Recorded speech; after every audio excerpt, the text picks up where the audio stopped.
Now, high-level negotiations in Switzerland between the US and Iran that have wrapped up early today with new plans to create what's being called a de-confliction cell to address the fighting in Lebanon. Now, Iran saying the talks achieved major progress, with a statement as well from mediators Pakistan and Qatar saying the cell will include the Lebanese government, which will, I quote, ensure the adherence of the termination of military operations in Lebanon. It remains, though, very unclear whether that cell will be enough to stop any fighting between the Iranian-backed militia Hezbollah and Israel, which occupies Lebanon and insists it must maintain a free hand. Well, let's talk about all the latest with our international affairs commentator, with Doug Herbert, who's with me here on set. Doug, after last week's delay, talks finally underway, going to get underway once again very shortly, we hear. Already, though, a lot of signs of strain. Yeah, and Stuart, you may not even realize it, but your introduction just now sort of gave part of the answer as to why. You said Iran has hailed the major progress at the beginning of these talks, mediated, as you said, by Pakistan and Qatar. What's interesting here is there's been no real evaluation or assessment from the U.S. side. We did hear J.D. Vance going in, saying that President Trump had turned over a new leaf in his desire to have a different relationship, a better relationship with Iran.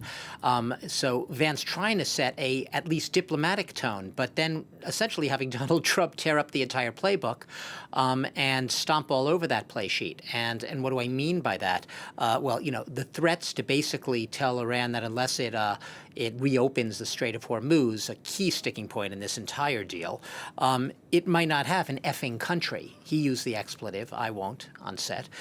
He also insinuated that the negotiating team may not even be able to leave the country. So that's an implicit hostage-taking threat by the U.S. president.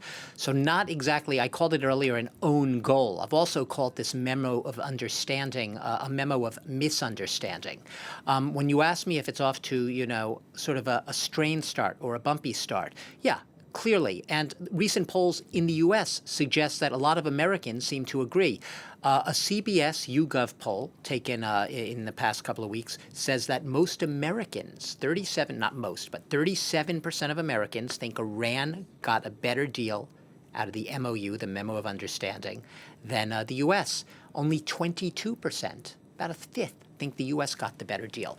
Former Vice President Mike Pence, now you could say he was the vice president during Trump's first term. The two men are not exactly on good terms right now because Pence has been a vociferous critic lately of Donald Trump. He himself has qualified what's going on at these talks as a plan to make a plan. He said it's not even a deal. Right, I call a memo of misunderstanding. Pence has gone further, saying it's not even a deal. It's a plan to make a plan.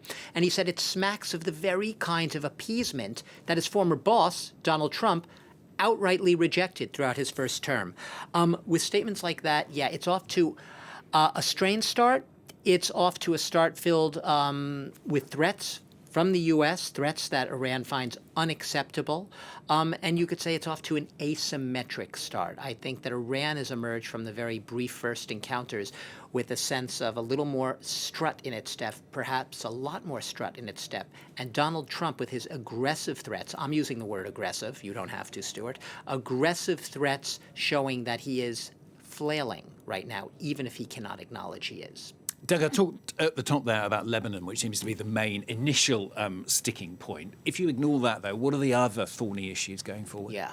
And that's a big if, by the way, Stuart, right? If you ignore the conflict in Lebanon, I say that not lightly because, yes, obviously that could be the showstopper. Iran's been clear, unless the fighting on all fronts ceases, as stipulated in the Memo of Understanding, unless that happens, all bets are off. There is no deal. No long-term peace settlement, no deal. But yeah, beyond that, what's not in the Memo of Understanding, I'll say misunderstanding again, that's why I keep calling it, the Memo of Misunderstanding is there's no reference to ballistic missiles, which was at least ostensibly a big goal going into this war of Donald Trump, get those ballistic missiles out of there. There's no mention of Iranian sponsorship of other militant groups throughout the region and how to address them. There is On the other hand, a lot of acknowledgement of funding for Iran. Iran getting a lot of cash in various ways.